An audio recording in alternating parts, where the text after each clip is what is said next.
Hi everyone, Kate here, and in this video, I'm going to be discussing some of my previous historically inspired curler designs. These 3 tutorials were made quite a while back on my channel, and after several years, while I am still using these curlers, I definitely have some thoughts on how to improve the original designs.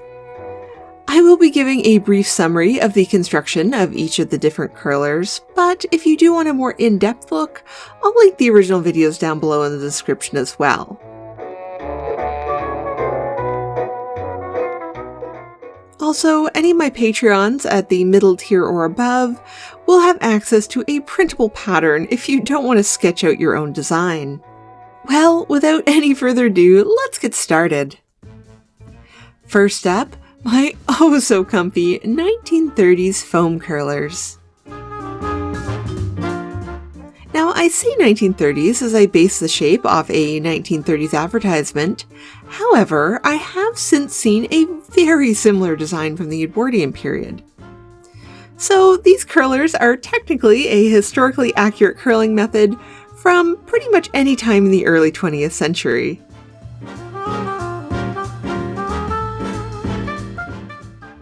I simply cut some basic rectangles out of craft foam, each measuring about 7 inches by 1.5 inches. For each rectangle, I punched a hole at one end and rounded that end with some scissors. I then cut a slit down the middle center area and tapered the other end.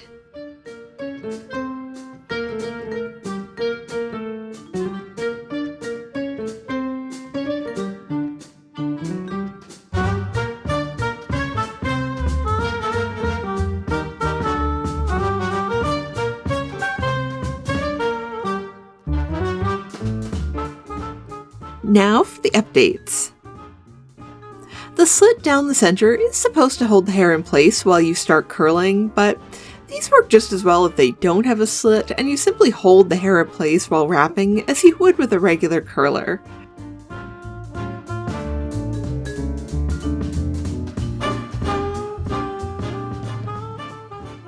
Secondly, in terms of material, I had made these out of craft foam instead of the original leather, as that's what I had on hand at the time. However, it isn't the most durable material. I use these fairly regularly, and while I still have quite a few of the first batch, I have had to make some replacements. If you're too rough when putting them in or taking them out, they can snap rather easily around the hole. You could always make them out of leather instead. If you aren't like me and don't mind using leather, I really don't like the smell. Or as an alternative, you could try felt instead. A thicker felt is ideal, or you could sew 2 pieces of the thin craft store felt together. If you are using the felt, I recommend using a buttonhole stitch to reinforce the hole and prevent it from becoming misshapen over time.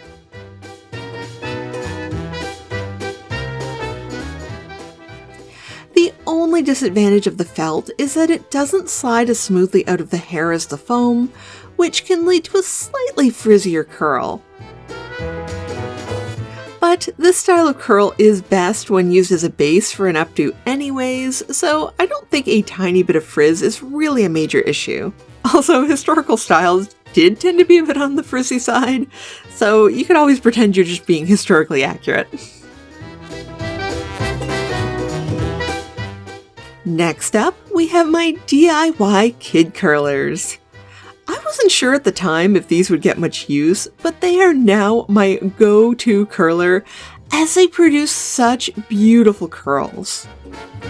They're also surprisingly comfortable to sleep in if you get the placement just right. Kid curlers were a staple in historical hairstyling, especially in the 1920s, and are an essential to get that true Mary Pickford look. As before, the originals were made from leather, specifically kid leather, hence the name, but I opted to use a thick felt instead. This also makes them more accessible to the home crafter since you don't need any fancy leatherworking equipment. The felt is cut into rectangles, measuring 6 inches by 1.5 inches. And then the ends are trimmed to a rounded off shape.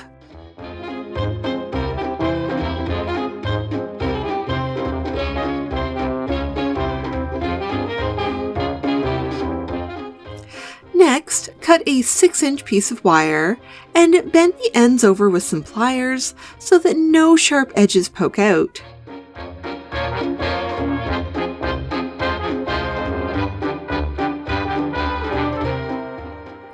This piece of wire is placed in the center of the felt and then folded inside, sort of like a little felt and wire taco, and then the edges are sewn closed around it. Originally, I used my machine to zigzag the edges closed, but that stitch is the main problem I've had with these curlers. A lot of force is applied at the ends when the curlers are bent to secure in the hair. And this can cause those stitches to weaken over time and the wire to pop out. A simple solution to this is to add a row of straight stitches as reinforcement, or instead of using a machine, hand sew them shut using a finer gauge stitch.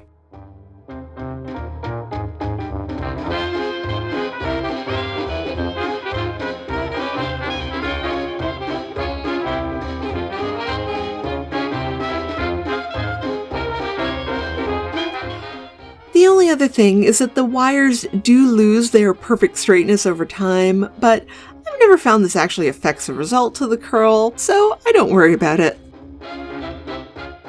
To use, simply wrap the hair around the curler and then bend the ends over to hold it in place as it sets. And lastly, let's talk about pin waves. Now, I don't know if this technique quite counts as a curler per se, but it's such a neat way to get those Edwardian waves in your hair, and I haven't mentioned them in quite a while, so we're going to talk about them today. All you need for this method is a large hairpin. These can be bought at beauty supply stores as well as some better stocked drugstores.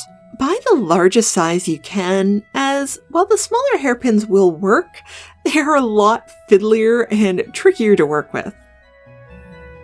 Wrap the hair in a figure-8 pattern around the two sides of the pin, and then fold the ends over to secure.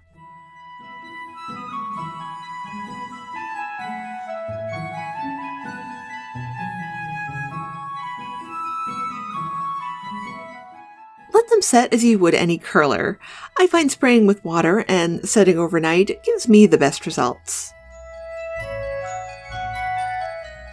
When they're ready, simply unbend the ends and carefully slide out the pin.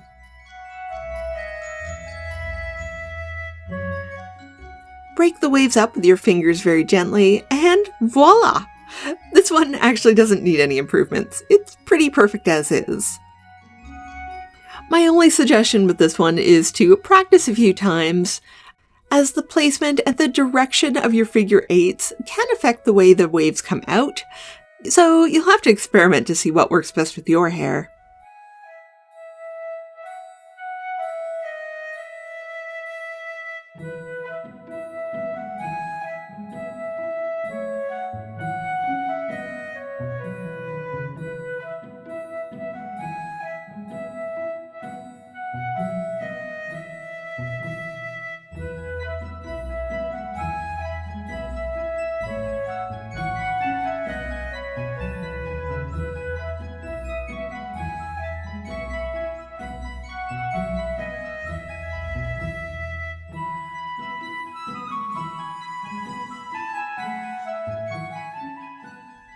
Well, that's it for now. Let me know if you've ever made your own curlers and what your favorite curling method is.